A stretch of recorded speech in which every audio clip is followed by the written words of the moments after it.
بسم اللہ الرحمن الرحیم۔ السلام علیکم ناظرین۔ ایک واقعہ حضرت باجزید بسطامی رحمۃ اللہ علیہ کا ہے۔ ان کی بستی میں ایک بدکار طوائف آ گئی۔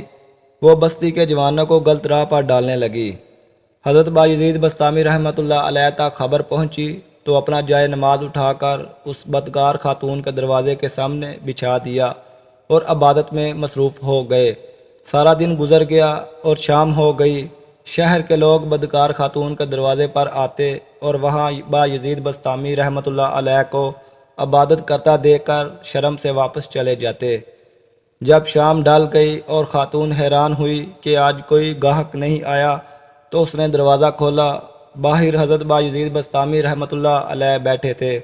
خاتون نے غصے سے کہا کہ بابا میرا دھندا خراب کر رہے ہو، جاؤ اپنا کام کرو۔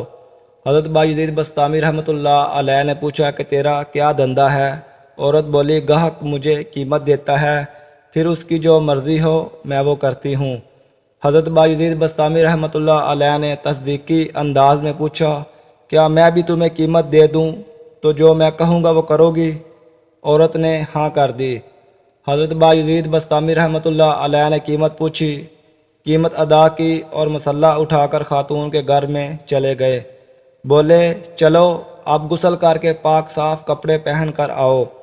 عورت نے حکم کی تعمیل کی۔ باجزید بسطامی رحمۃ اللہ علیہ نے مسلح بچھایا اور فرمایا اب اللہ کے حضور عبادت کے لیے کھڑی ہو جاؤ۔